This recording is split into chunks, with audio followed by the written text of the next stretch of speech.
ایک بادشاہ تھا جو سارا دن ملکی کاموں میں اتنا مصروف رہتا تھا کہ اسے آرام کا موقع ہی نہیں ملتا۔ ایک دن وہ سوچنے لگا کہ یہ بادشاہت بھی ایک عجیب مصیبت ہے، نہ دن کو چین ہے نہ رات کو کوئی سکون۔ اس نے سوچا کہ جب میں بادشاہ ہو کر خوش نہیں ہوں تو کیا میرے ملک میں کوئی ایسا شخص ہے جو اپنی زندگی سے واقعی خوش ہو؟ یہ معلوم کرنے کے لیے بادشاہ نے بھیس بدلا اور رات کے وقت شہر نکل پڑا۔ سب سے پہلے ایک امیر تاجر کے پاس گیا اور پوچھا کہ تم تو بہت مالدار ہو، یقیناً تم بہت خوش ہوگے۔ تاجر نے اداسی سے جواب دیا کہ جناب، یہ دولت ہی میری دشمن بن گئی ہے۔ میرے وارث چاہتے ہیں کہ میں مر جاؤں تاکہ وہ میری جائیداد بانٹ لیں۔ مجھے ہر وقت چوری کا ڈر رہتا ہے۔ کاش میں غریب ہوتا اور اپنے اس پڑوسی کی طرح سکون سے رہتا۔ بادشاہ اس کے پڑوسی کے پاس گیا اور وہی سوال کیا۔ پڑوسی بولا کہ جناب، میں تو اس غریبی اور محنت مزدوری سے تنگ آ چکا ہوں۔ کاش میں اس تاجر کی طرح امیر ہوتا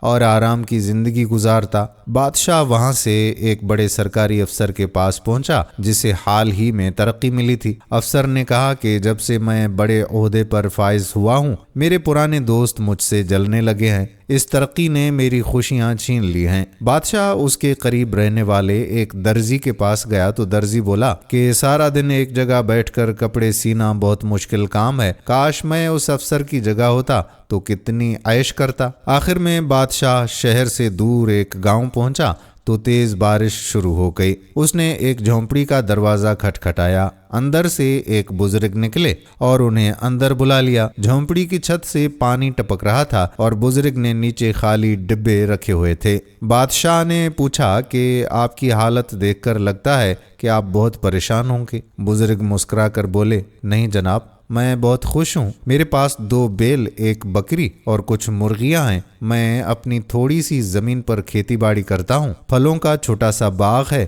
اسی سے میرا گزارا بہت اچھا ہوتا ہے۔ میں اللہ کا شکر ادا کرتا ہوں اور بہت سکون میں ہوں۔ بادشاہ یہ سن کر سمجھ گیا کہ خوشی مال و دولت یا بڑے عہدے میں نہیں بلکہ صبر اور شکر میں ہے۔ اسے اپنے سوال کا جواب مل گیا کہ اگر انسان اللہ کی دی ہوئی نعمتوں پر خوش رہے تو تھوڑی تکلیف بھی اسے پریشان نہیں کرتی۔ بادشاہ واپس محل گیا اور سکون کے ساتھ دوبارہ اپنے کام میں مصروف ہو گیا۔ دوستو، آپ کیا کہتے ہیں؟ سچی خوشی کس چیز میں ہے؟ کمنٹس میں ضرور بتائیے۔